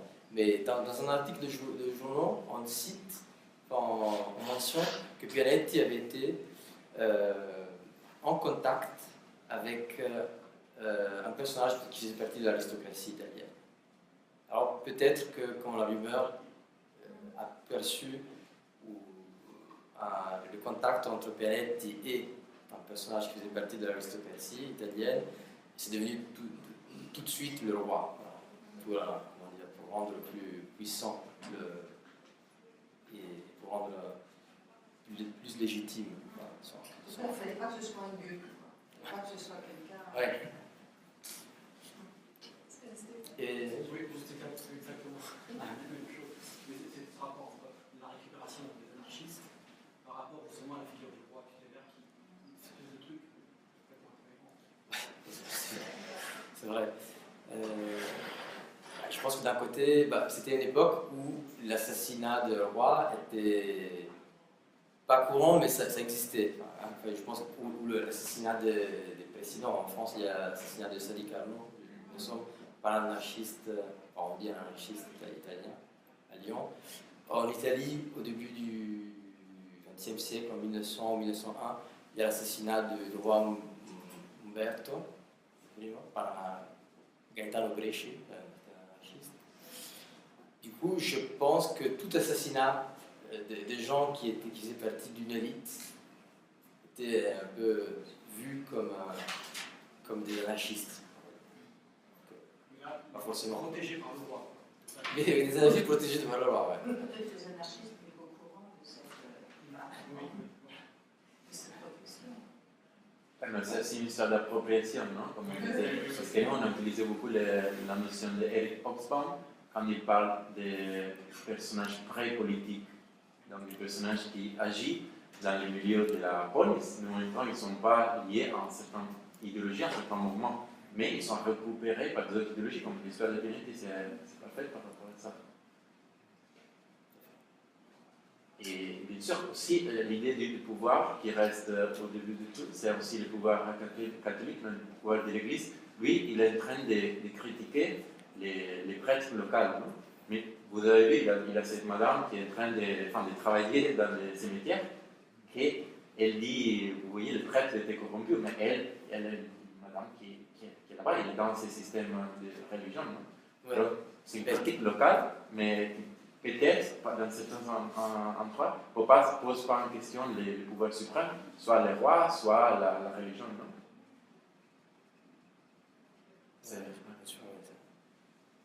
Oui.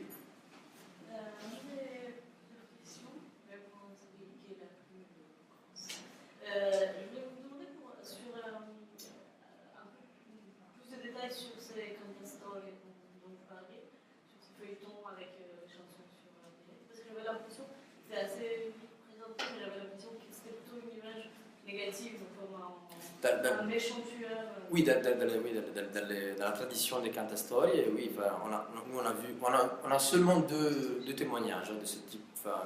Pour ce qui concerne ce type de tradition artistique, on a seulement deux témoignages qui concernent l'histoire de vengeance de Pianetti. Elles sont faites tout de suite après les faits ou plus tard? Oui, 1914 et 1915, il me semble, ou plus des années en tout cas, juste après.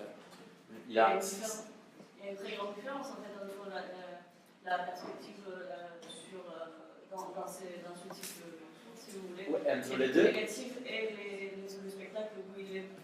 Mais non, mais en fait, même ici, la première est un peu. La première, c'est en première personne, elle est plus positive vers lui. Ça, il dit narra tutte le sue dolorose storie et raconte son histoire. Ah ouais, je ne serais pas trop d'accord avec ça, mais bon, si tu veux. Enfin, de toute façon, il y a une idée de compréhension, non, par rapport à lui. Oui, par contre, je trouve qu'il est toujours perçu comme un bandit, c'est clair. Enfin, il devient un bandit. Il est quelque chose, il est un personnage négatif. Bon, après, c'est vrai qu'il essaye peut-être de déclencher une empathie avec le personnage, mais à mon avis, en plus, le titre est très évident, Il bandito Simone Pianetti, uccisore di 7 persone. Il n'y a pas un élément, il n'est pas légitimé, enfin, il n'est pas un vengeur. Il y a quelqu'un qui accomplit un acte sanglant. Après, c'est vrai que peut-être ça laisse un peu plus au spectateur, ça laisse un peu plus d'espace pour empathiser avec le personnage. Je crois que quand même ça reste une image négative. Bon, après, c'était une idée que j'avais eu, j'ai l'impression que j'avais eu en lisant. Mais sinon, les images aussi sur ces cantastories, ils sont aussi, il est deux fois représenté en train de tuer des gens, et sur l'autre, je me souviens plus. Oui. Déjà, il y a une bête humaine, enfin l'homme sauvage, hein, c'est un peu comme ça, dans les forêts, et il y a une chasse à l'homme, enfin il y a le gendarme à gauche, et Pianetti à droite, qui est un fugitif en fait. Par rapport à l'image que vous nous avez donnée, Ah, ça, c'est déjà Ricardo qui va... Si c'est vous qui l'avez mise ou... En fait, nous, on a fait... Par le choix de l'image, c'était juste ça qui m'intéressait. Pourquoi dans ces images-là, c'est plutôt ce côté thriller ou cette chasse à l'homme. Ouais. Vous avez choisi une image que je ne sais pas d'où elle vient. Non, il y en a plusieurs qui ont fait circuler. D'accord. Et Il y en a des sacs. Ma question est liée au choix des circuits, parce que l'argument est... En fait, je peux vous expliquer de quoi il s'agit. Nous, on a fait aussi une publication et on a utilisé un peu le format du foyer volanti. Et on a fait une étude sur les graphismes des foyers volanti et on a publié une vingtaine de foyers volanti, mais que nous, on a créé. Où on a toujours mis la même chanson. La chanson, c'est la chanson qu'André a chantée à la fin. Ça s'appelle Monte Mare et c'est une chanson d'amour. On a un peu pris une idée d'Eric Hobsbawm qui disait que parfois les actes de révolte peuvent être chantés mieux avec des chansons d'amour. Donc nous, on a utilisé cette chanson d'amour qu'André a écrite un peu comme un prétexte pour raconter l'histoire de Pianetti. Et dans cette publication, là vous voyez 5 différentes pages de cette publication. Il y a la chanson dans le centre, et après il y a des images. Chaque fois, il essaye de raconter un aspect de l'histoire de Pianetti. Une fois, il a sa fuite, une fois, il a son procès en contumace, et enfin, il a des différentes façons de raconter l'histoire à travers les formats des foyers volanti. En fait, on a été fidèle à notre édition, infidèle de Simone Pianetti, on peut dire. Est-ce que vous pouvez juste nous faire une sorte des différents projets que vous avez construits autour de ça? Il y a un film, mais qui existe aussi. Il y a deux films. Peut-être un troisième. Cette conférence performance que vous avez déjà proposée sous cette forme-là. La première fois qu'on a présenté le projet, en fait, dans un espace public, c'était une autre façon. On a travaillé sur l'idée des strilloni, donc les enfants qui criaient les nouvelles quand ils étaient en train de vendre les journaux dans les rues. Non? Donc, strilloni, ça veut dire les enfants qui crient. Crieur public. Donc on a été invité dans un festival de performance à Bilbao, en Espagne, et on a décidé de présenter en performance avec une fille qui avait 11 ans, et elle criait un texte pendant toute la durée de l'événement, de la journée, et dans l'espace public, donc c'était dans la rue. Et nous on avait créé une sorte de script, de texte, que c'était une collection de différentes citations des gens qu'on avait interviewés à Camera de Cornetto. Donc c'était des différentes opinions sur Pianetti, sauf qu'on avait enlevé le lieu, les noms et les dates. Donc il restait seulement une sorte de squelette de l'histoire qui pouvait être adapté dans des différents endroits. C'était des gens qui disaient oui, lui il a tout à fait bien en fait ce qu'il a fait, et des gens qui disaient en fait lui il était seulement un assassin, et les différents témoignages étaient un après l'autre dans les textes que cette crieuse criait. No ha sido nunca una figura negativa. No ha sido una figura negativa. Era un hombre más que justo, porque daba trabajo. Quería empezar unas actividades que aquí no se hacían. Tal vez una sala de fiestas, la menstruación, el progreso. Él jamás fue cosas negativas. Él hizo todo positivo. Es un personaje moderno. Es un personaje especialmente positivo. Nadie dice que haya hecho bien al hacer eso que ha hecho, pero sus razones son de sobra conocidas. Existen dos modos de ver, quien lo ve como un buen hombre. No como un buen hombre.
c'était intéressant de le faire à Bilbao, parce que Bilbao, quand c'était les Pays Basques, avait une histoire importante avec du terrorisme, comme ça, et du coup, on voulait jouer aussi avec cette possibilité, avec cette mémoire collective qui était locale, en fait. Et après, il y a eu le film? Après, on a fait le film, et enfin, on était déjà en train de travailler sur le film, mais la première fois qu'on a présenté l'événement, c'était ça. Et après, on a écrit un essai pour une publication. On a travaillé sur une pièce vidéo spécifiquement sur Harry Ashton Wolf, donc le livre que vous avez vu. C'est un sorte de monologue. Et après, oui, on a fait la publication des Fogli Volanti, c'est ce que vous avez vu. Et après, on a fait 2 fois jouer à Onofrio, à le Monumentiste, les spectacles. Donc c'était des reenactments. La première fois c'était en 2011, la deuxième fois, qu'André l'a organisé dans le même endroit, enfin, Camerata Cornello, dans le même endroit où Pianetti a tué les gens. Ça fait partie, je pense que ça fait partie du projet, vraiment, le fait qu'on a invité Giacomo Onofrio à rejouer son histoire. C'était un hommage à lui, mais aussi, nous aussi on était curieux de voir ce que c'était en vrai, ce spectacle. Et par contre, j'ai constaté que Giacomo Onofrio, même s'il a rejoué 2 fois ce spectacle sur notre invitation, après il ne l'a quand même pas, il ne la propose pas au public, à son public régulier. Ça veut dire que c'est une histoire qui peut être jouée seulement dans certains contextes. La première fois qu'on l'a invité, c'était dans le cadre d'une résidence à l'intérieur d'une fondation d'art contemporain à Milan.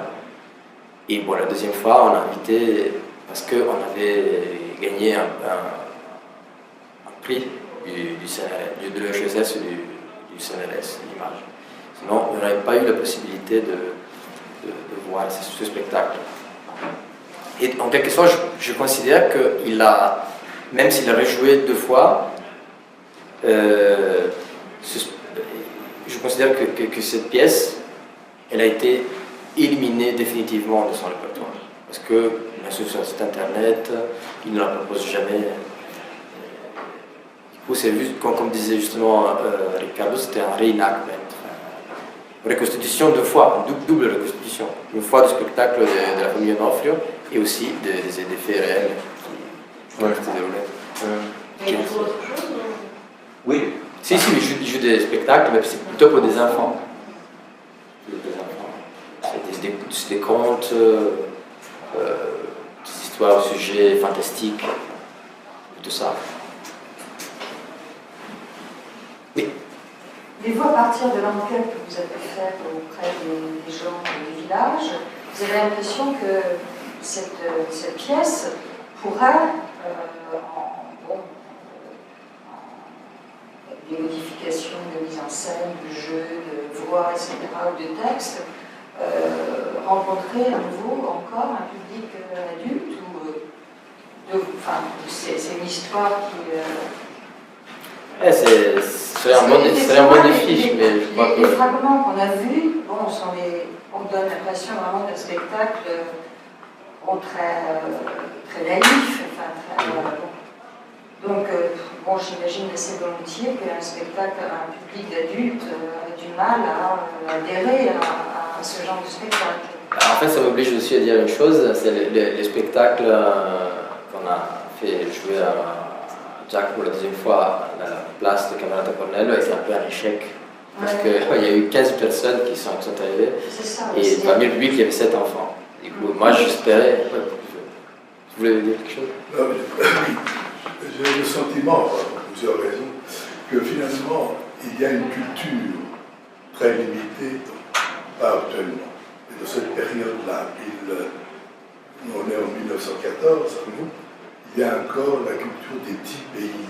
C'est-à-dire les petits pays qui ont une culture très limitée dans un espace qui est limité. Car l'espace d'une commune ne communique pas forcément avec la commune à côté. Donc c'est un lieu où les gens vivent dans un système fermé, où il y avait les propriétaires terriens et il y avait les gens qui travaillaient, pauvres, en général émigrants des communes à côté, pour chercher du travail ou dans les petits États en Italie. À côté, par exemple, ceux de la campagne émigraient dans le Latium, dans l'État du Pape, parce qu'il y avait un peu de travail. Or, en 1914, il y a une émigration plus loin, c'est l'Amérique et l'Europe. Mais ils ne sont pas bien vus, ceux qui partent, car ce sont d'abord des gens pauvres qui partent, qui abandonnent. Revenir, donc on voit déjà Pianetti, on ne sait rien au départ. Revenir d'Amérique dans le pays avec les moyens acquis ailleurs, c'est porter la nouveauté, c'est porter le conflit et l'appauvrissement de ceux qui ont le pouvoir. Et effectivement, ceux qui restaient dans les pays de propriétaires terriens se sont tous appauvris parce qu'ils ne travaillaient pas. C'était un déshonneur de travailler. Ils perdaient leur propriété terrienne parce qu'ils les vendaient pour vivre un petit peu. Et en général, ils vivaient avec l'aide de la mairie parce qu'ils n'avaient plus d'argent.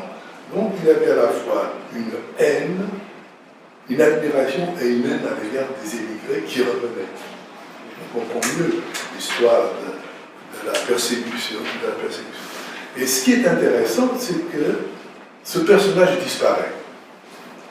Ce n'est pas la première fois que j'entends parler de cette histoire comme ça. Il y a une femme peintre, qui s'appelle en France très connue, c'était Giovanna Romani, qui s'appelait en fait Carlesimo Romani. Très important ce changement de nom, parce que elle était aussi fille d'émigrés. Elle a été peintre, d'abord pour elle, peintre, elle a très bien marché. Elle a introduit même, elle est devenue un personnage important, elle a introduit même un des frères Lumière dans le pays d'origine de ses parents pour porter le cinéma. Donc vous voyez le progrès qui vient, le changement que ça entraîne dans la culture locale. Et finalement, son père, réel, qui s'appelait Carlesimo, accusé comme bandit à un moment donné, disparaît, et où? Aux États-Unis, et on trouve des traces en Amérique du Sud. Un peu le même parcours fantasmatique, parce qu'on n'en sait rien. Il est disparu. C'était une histoire de changement, de transformation d'un lieu qui invente en quelque sorte la nécessité d'un bandit en quelque sorte, qui a les forces vives, qui représentent les forces vives, mais qui ne se sont pas encore transformées, le passage et la disparition pour recommencer. Comme si mémoire et transmission devaient continuellement se transformer. Ça vous l'avez fait vivre d'une façon très intéressante. Du coup, voilà, du coup, on essaye de faire vivre justement cette histoire avec des moyens qui ne sont pas forcément ceux uniquement du théâtre de marionnettes, mais à ton avis, il aurait pu, on pourrait travailler sur un nouveau spectacle de marionnettes autour de ça. Oui, ça serait bien, mais ce qu'on a essayé de faire, c'est de toujours utiliser des formats narratifs démodés. Donc vous voyez les feuilles volantes, ou la crieuse, ou le spectacle de marionnettes, ou la chanson, en fait, la chanson des grandes histoires. Donc on a essayé aussi de... Parce que l'idée c'était que les spectacles, les formes narratives démodées, ne doivent pas forcément être liées à une idée du folklore, donc une idée de neutralisation politique, mais peuvent, comme dans l'histoire de Bennett, ils peuvent être vraiment très actifs dans une idée des mouvements qui peuvent être politiques, des révoltes ou des transformations, comme vous disiez, et proposer une autre idée sociale. Donc, une idée nouvelle liée au progrès et tout ça. C'est que, au début, c'est un peu difficile de comprendre comme une idée de narration qui, maintenant, on pense que c'est démodé, peut être liée à une idée de changement social. Et c'est ça qu'on a essayé de faire ces rapprochements entre ces deux choses. Donc, des actes de révolte pré-politiques, comme dit Wolfgang, et des formes narratives démodées. Les cantastorie sont disparus en Italie avec la guerre après 1945. Il y a eu la guerre, il y a eu très importante. 1945, ils sont revenus dans les petits pays où on les voyait, on les a vus, et après c'est disparu. Ils ont disparu dans les années 50, dans le Latium et dans la campagne. Il y a eu aussi la télévision qui est arrivée, comme disait un autre, il y en a. Pianetti aussi, bien sûr, il a disparu, et après il y a eu la guerre. L'Italie est rentrée en guerre. Ça a aidé l'idée de la disparition de Pianetti, bien sûr, parce que les autorités s'occupaient d'autres choses. Je tiens quand même à souligner le fait que c'est intéressant de voir qu'une histoire de vengeance qui date d'il y a un siècle est quand même restée dans la mémoire de la communauté locale. Ce qui n'est pas évident. Hein. Il y a plein d'histoires de vengeance en Italie, mais ailleurs aussi. Et moi, personnellement, j'étais très surpris quand on est allé dans ce lieu, voir les gens qui connaissaient cette histoire. Parce que nous, on l'avait... Enfin, moi, j'ai connu cette histoire qui est totalement disparue, c'est pas connu en Italie, hein, cette histoire. Et j'ai eu la possibilité de la connaître à travers un marionnettiste qui habite par hasard dans mon village. Et sinon, j'aurais pas eu la possibilité de connaître. Et pourtant, là, dans la vallée, c'était encore connu.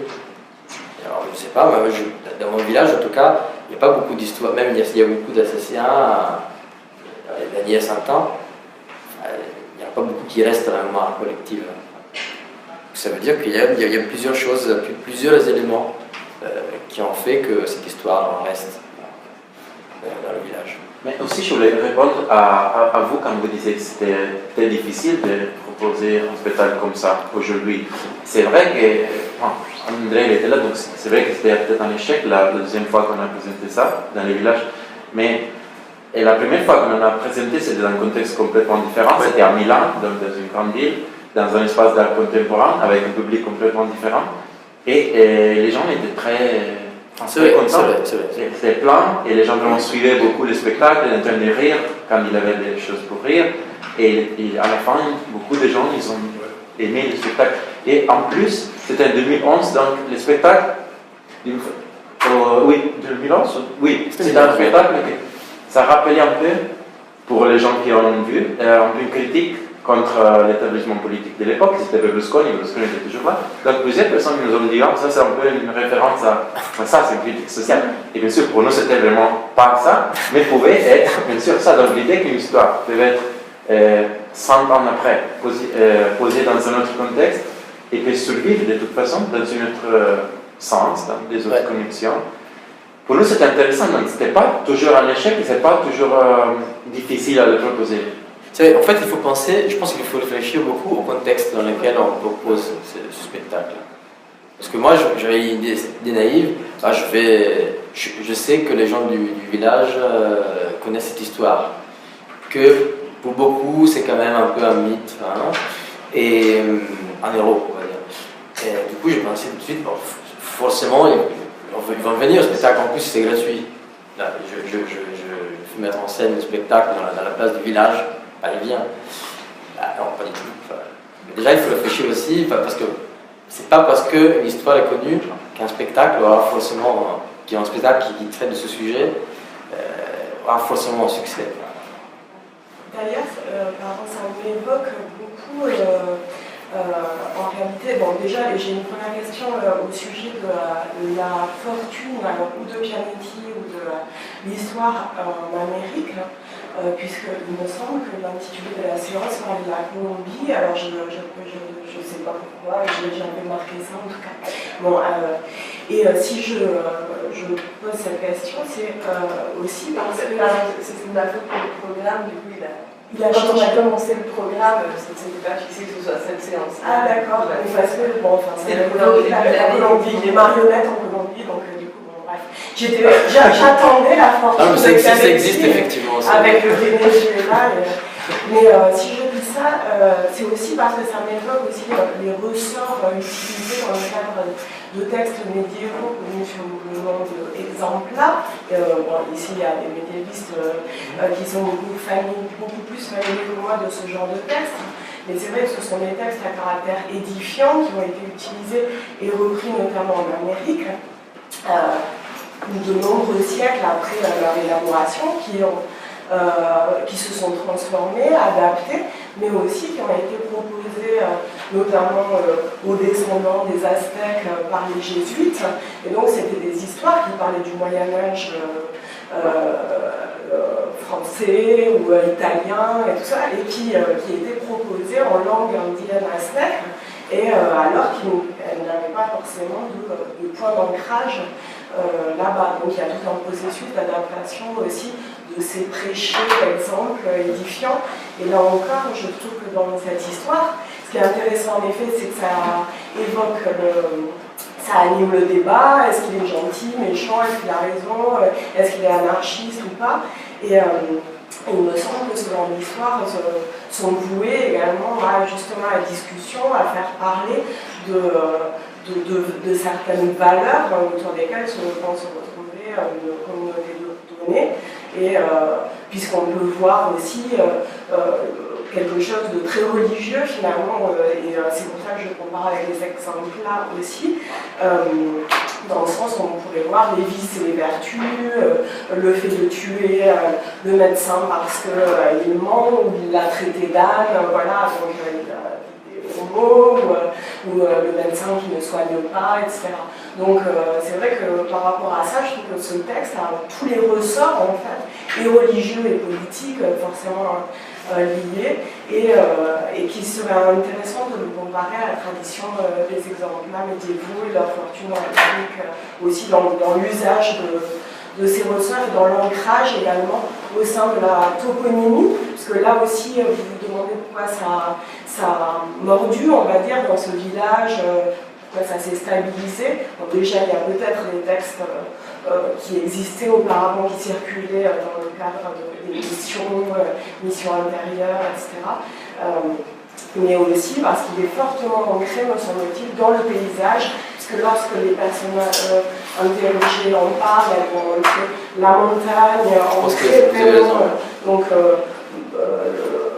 finalement, ça fait un peu les bornes aussi du village, quoi. Je le vois vraiment très topographique ce récit, mais aussi dans la parenté, puisque cette personne du cimetière, après, il y avait les cousins, les frères, etc.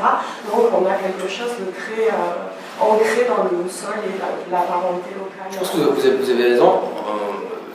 Il y a l'élément naturel, enfin l'élément du paysage et topographique.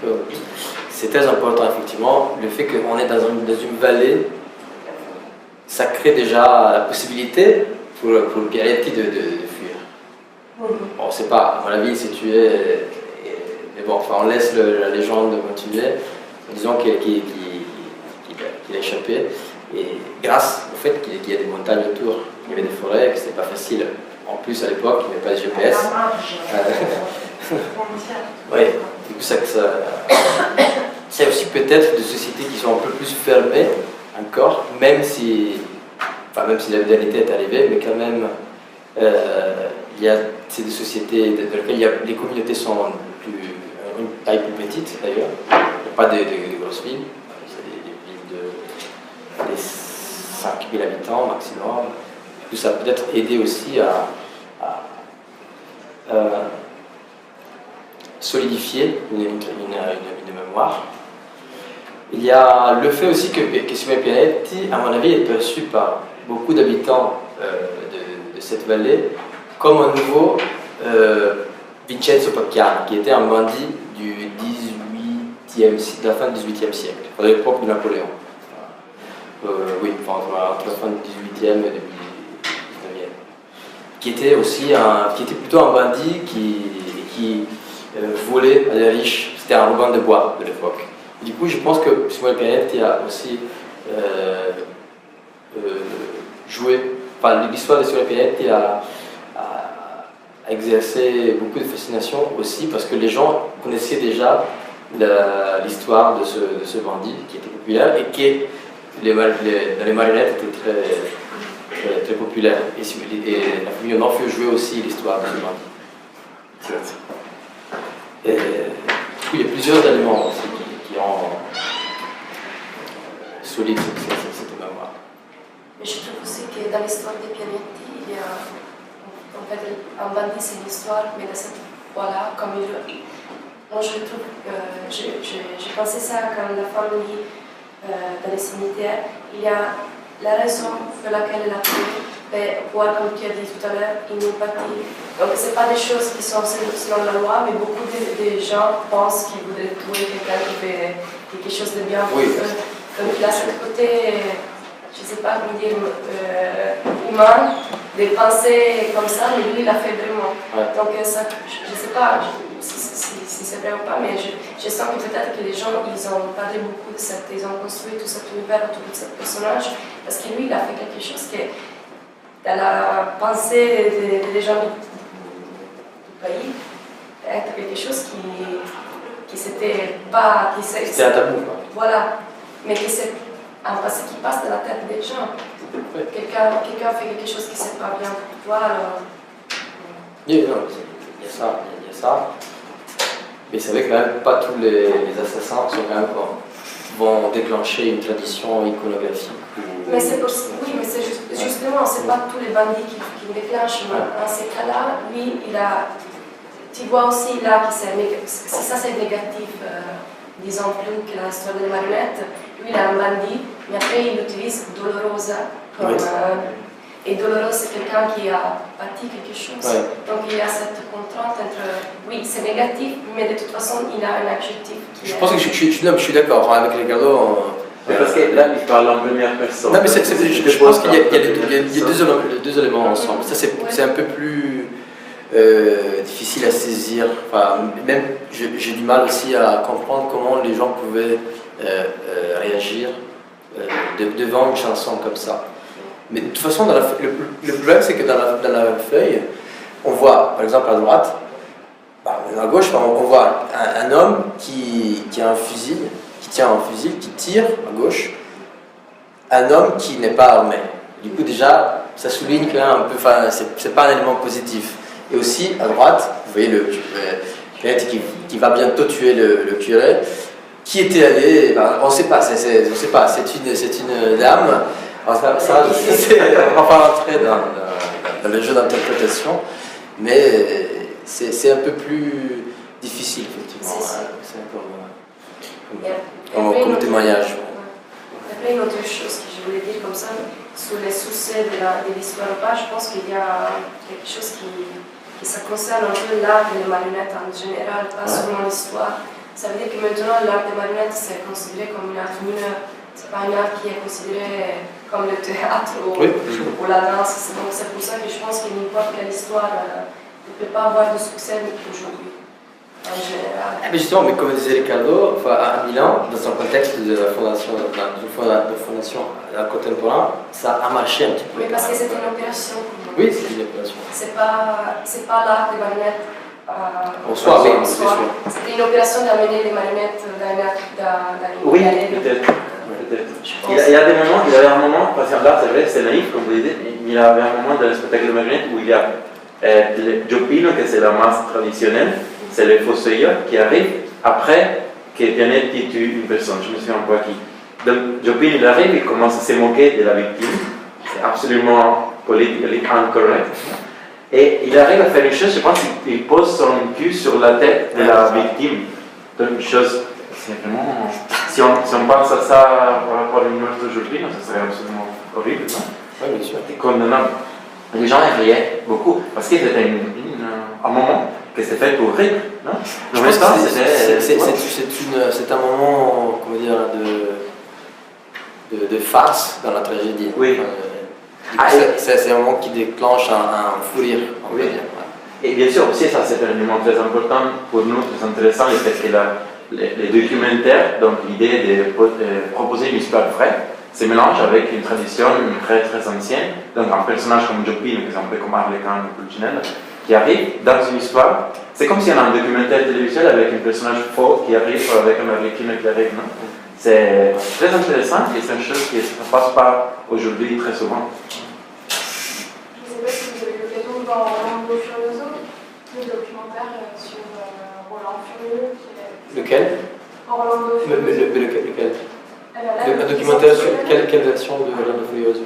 Là, il y a, alors, je ne sais plus le nom du réalisateur, mais il a fait un documentaire à partir des survivances du livre de Georges Guy Berman. Où en fait il traite donc, de l'histoire de voilà, on survolait à travers la tradition du théâtre de marionnette en Sicile au XVIIIe siècle.